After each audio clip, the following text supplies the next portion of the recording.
یہ نہیں ہونا چاہیے کہ ایک نعت خان مشہور تو آپ اس کے ہاتھ چوم رہے ہو. آپ عالم دین ہیں، آپ کیوں اس شخص کے ہاتھ چومتے ہیں؟ تو ہمارے ہاں میں نے اکثر یہ دیکھا ہے جو طلبہ ہوتے ہیں وہ کوئی سیٹھ آ گیا سامنے، کوئی صاحب منصب آ گیا، کوئی نعت خان آ گیا، نعت خوانی شروع ہوئی، ہزار ہزار کے نوٹ پھینکنا شروع ہوئے. ہمارے بعد اوقات طلبہ کے دل میں احساس کمتری بیدار ہو جاتا ہے کہ یار میں نے اتنا پڑھا، میری تنخواہ کتنی ہے 25,000 روپے، اور یہ نعت خان تو 1 منٹ کے اندر 1.5 لاکھ روپے کما کر لے گیا.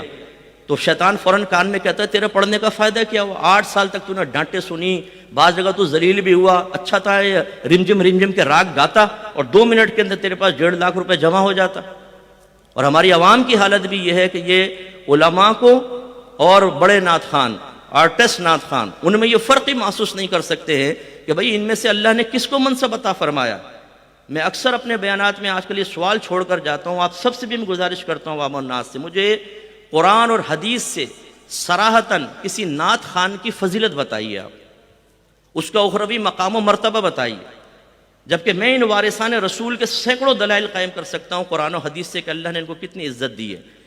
لیکن مفتی صاحب ایک دفعہ مجھے بتا رہے تھے کہ کوئی ایک ملک کے پڑوسی ملک کے عالم تھے، وہ ایک سیٹھ کے ہاتھ چوم رہا تھا. آپ بتائیں جب ایک عالم سیٹھ کے ہاتھ چومے گا، جب آپ ایک نعت خان کی آمد پر نعرے لگنے میں احساس کمتری میں مبتلا ہو کر ہاتھ باندھ کے سائیڈ میں کھڑے ہوں گے تو پبلک تو آپ کو اٹھا کر پھینک دے گی. آپ کو منوانا ہوگا اپنے آپ کو، اپنی پہچان کروانی ہوگی جو منصب اللہ نے آپ کو دیا ہے، کہ جب آپ اس سٹیج پر آئیں تو لوگ نعت خان کو بھول جائیں، آپ کو یاد رکھیں. لیکن اگر آپ نے ایسا نہیں کیا اور اپنی صلاحیتوں کو صحیح استعمال نہیں کیا تو قوم آپ کو پیچھے پھینک دے گی، اور جو لیڈرشپ کا حق آپ کو حاصل ہے وہ آپ کو قوم دے گی نہیں.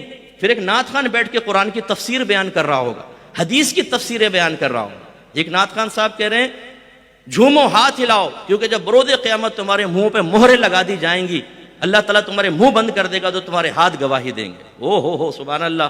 یہ اس نے تفسیر کہاں سے نکالی؟ وہ اس لیے کہ ہمارے علماء پبلک میں معروف ہونے کے لیے، ان کی ضروریات پوری کر کے ان کو قریب کرنے کے لیے پری پلان کوئی کام نہیں کر رہے.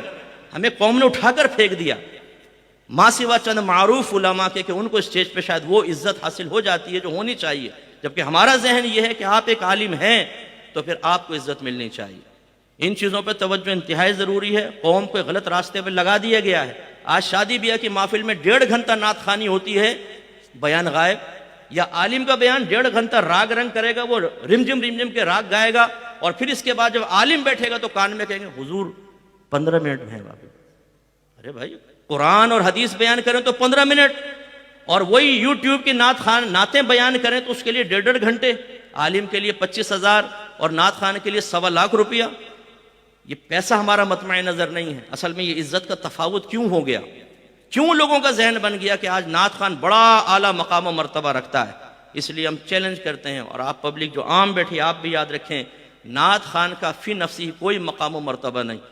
وہ اشعار میں تصوراتی اعتبار سے کچھ اپنے خود مناسب مرتب کر کے آپ کو بتائے، میں میدان محشر میں آیا، سرکار نے مجھے دیکھا، قریب مجھے بلایا، سینے سے مجھے لگایا اور فرمایا تو میرا ثنا خواں ہے، اور جنت میں مجھے بٹھایا.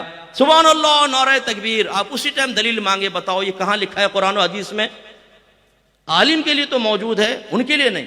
یہ کیوں ہم نے اسٹیجز چھوڑ دیا؟ جعلی ڈبے پیروں کے لیے، نعت خانوں کے لیے. اگر ہم اپنے آپ کو نہیں منوائیں گے بیٹا تو پھر آپ کا اسٹیج خالی ہوگا، کوئی بھی آ کر بیٹھے گا.